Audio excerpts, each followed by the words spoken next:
Dracarys.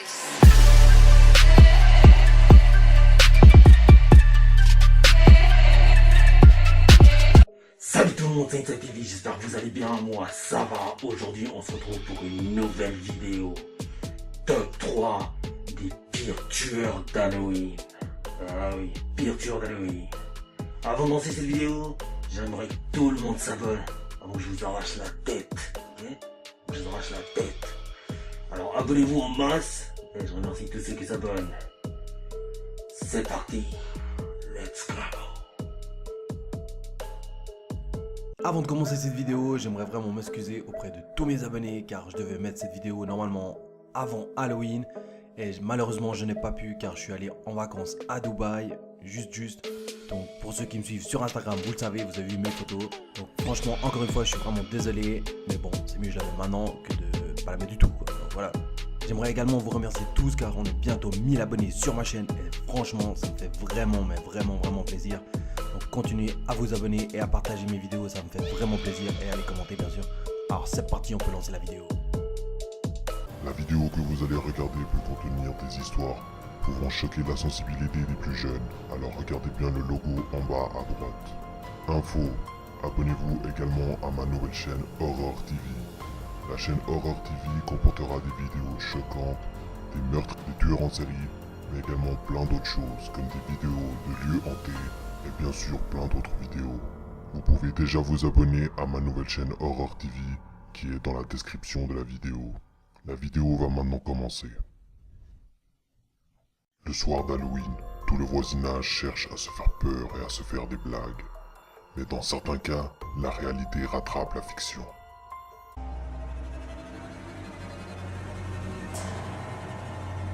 C'est l'histoire de Ronald O'Bryan qui a été surnommé l'homme qui a tué Halloween. Chaque Halloween, il y a des histoires d'enfants recevant des bonbons contaminés, du chocolat contenant des lames de rasoir ou du verre brisé. Mais une seule fois, un enfant a été tué par des bonbons empoisonnés.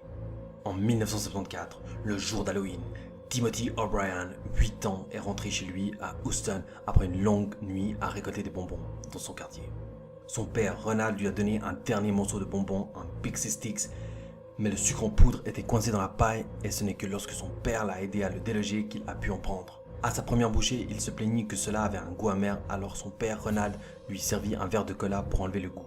Moins d'une heure après, Timothy était mort. Après avoir changé son histoire plusieurs fois, la police a appris que Ronald avait non seulement contaminé les bonbons de son fils, mais également d'autres bonbons qu'il avait donnés à des enfants en disant qu'il les avait reçus d'un autre homme pour dissimuler le meurtre de son fils. La police a donc compris que Ronald O'Bryan était responsable de la mort de son fils et qu'il avait empoisonné le bonbon au cyanure. Il s'avère que Ronald était endetté et avait souscrit une police d'assurance vie pour son fils. Non mais le mec il a tué son fils juste pour recevoir du blé. Il est sérieux ce mec? Il était endetté, ok, mais il y a d'autres solutions. Le mec tue son fils pour recevoir le blé de son assurance. Franchement, je l'aurais tué direct. Direct. Ensuite, les policiers ont réussi à récupérer les friandises restantes des autres enfants avant qu'aucun d'eux n'ait la chance d'en manger. Et ont noté que les responsables avaient utilisé des agrafes pour sceller le Pixie Stix après les avoir contaminés avec le poison. C'est ce qui a sauvé la vie d'un autre garçon cette nuit-là, se souvient l'agent Mike. Ils l'ont trouvé au lit avec le bonbon à la main, mais il n'était pas assez fort pour défaire les agrafes. Un an plus tard, il a été reconnu coupable et condamné à mort par injection létale. Non mais sérieux, moi je l'aurais foutu sur la chaise électrique, genre rien à foutre. Il a tué son fils pour de la thune. Sérieux lui. Le meurtre a toutefois laissé sa marque. Les parents vérifient encore aujourd'hui les bonbons de leurs enfants pour voir s'ils ont été falsifiés. Depuis Timothy O'Bryan, il n'y a pas eu un seul cas de décès d'enfant après avoir consommé des bonbons d'Halloween.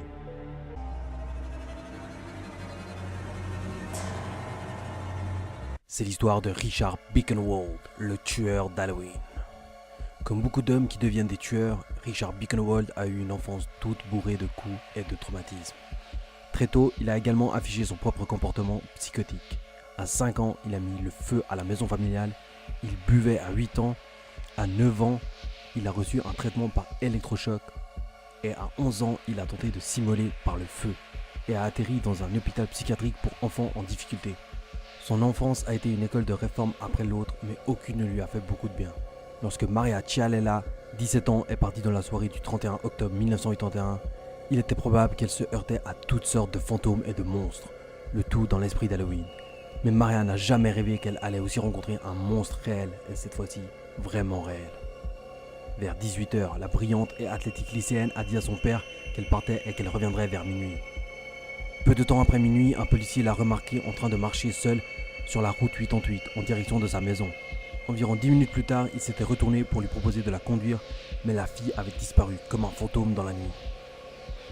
Il aura fallu environ 1 an et demi avant que quiconque sache ce qu'il était advenu d'elle cette nuit d'Halloween.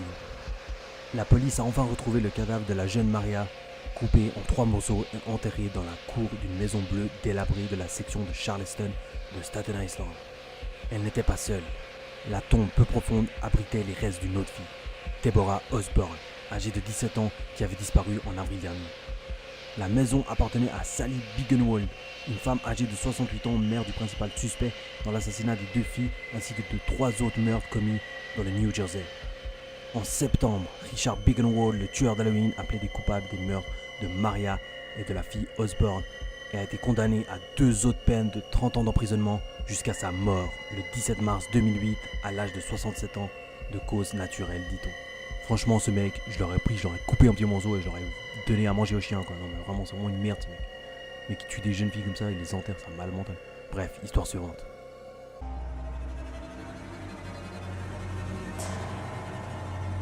L'histoire de Gerald Turner qui a commis le meurtre qui transforma la ville de Wisconsin à jamais. Il était 18h le soir d'Halloween en 1973 lorsque Lisa French, âgée de 9 ans, quitta son Porsche pour ce qui serait sa dernière nuit d'Halloween. Sur le chemin de la rencontre avec une amie, Lisa s'est arrêtée dans quelques maisons voisines dans l'espoir de prendre quelques barres chocolatées supplémentaires en cours de route. C'est à ce moment-là que la petite Lisa a rencontré l'homme qui allait devenir son assassin. Lisa a frappé à la porte de Gerald Turner en montant dans la porte d'entrée qui avait été laissée partiellement entrouverte. Lisa cria doucement « farce aux bonbons ». Alors que Turner s'approchait de la porte d'entrée, Turner a invité Lisa et l'a attirée dans sa chambre. Là, il l'a violée et étranglé l'enfant à mort avant de mettre son corps sans vie et ses vêtements dans plusieurs sacs poubelles et de les jeter à un endroit. Le 4 novembre 1973, la recherche de Lisa French prit fin. Un agriculteur avait trouvé des sacs poubelles contenant le corps nu d'un enfant sur sa propriété et avait immédiatement alerté la police. Les enquêteurs ont pu avoir les cheveux et les fibres comparés à ceux arrachés du corps de Lisa et ils se sont révélés être identiques. La police est revenue à la résidence de Turner après la conclusion des tests à l'automne 1964. C'est pendant cette période que le violeur d'Halloween, Turner, a suggéré aux enquêteurs que le décès de Lisa était peut-être un accident. Cette suggestion s'est transformée en une conversation de 2 heures au cours de laquelle Turner a admis avoir vu Lisa sous le seuil et de l'avoir emmenée dans sa chambre et de la violer brutalement. Turner a affirmé qu'il n'avait pas étranglé la jeune fille mais que sa mort avait été causée par le choc provoqué par le viol. Turner a ensuite déclaré qu'il avait jeté le corps de la jeune fille et fourni aux enquêteurs une carte indiquant l'emplacement approximatif où il l'avait laissé, l'endroit identique où le corps de Lisa avait été retrouvé par l'agriculteur. Turner a été condamné à seulement 38 ans et demi de prison pour meurtre au 2e degré, perversion sexuelle, incitation à un enfant à des fins immorales et comportement indécent avec un enfant. Turner a été libéré sur parole en 1998. Non mais sérieux, le mec il est libéré alors qu'il a fait tout ça à une petite fille, le mec il est libéré. C'est ce monde de merde. Après qu'un jury eut déterminé qu'il ne considérait pas Turner comme sexuellement violent. Ils sont sérieux, ils disent qu'il est pas sexuellement violent, le mec il a violé une petite. C'était malade quoi. Bref. Après une autre violation de la libération conditionnelle pour possession et visionnage de pornographie hardcore dans la maison de transition dans laquelle il vivait en 2003, Turner a été renvoyé en prison où il a été condamné à y rester. Enfin, putain, j'espère qu'il crève en prison ce mec. Franchement, ce mec, je l'aurais chopé, je l'aurais foutu sa tête dans un sac plastique avec de la merde, je l'aurais enterré vivant quoi. Non mais sérieux, c'est un malade mental ce mec. Aujourd'hui encore, la collecte de bonbons au Wisconsin s'effectue de 15h30 à 17h30 le dimanche avant Halloween. Ils ont reporté carrément ça un jour avant Halloween pour qu'il n'y ait plus de risque que ça se produise de nouveau, ce qui est arrivé à Lisa French. Les parents accompagnent maintenant leurs enfants. J'espère, parce que franchement, si ils les accompagnent pas, bonne année quoi. Voilà, c'est la fin de la vidéo. Si t'as kiffé, tu peux laisser un gros pouce bleu. Tu peux également me suivre sur mon Instagram. Et dis-moi dans la description qui t'a trouvé le pire de ces tueurs d'Halloween. In the description. Gamer. Autant je dis à une prochaine. C'était Inside TV.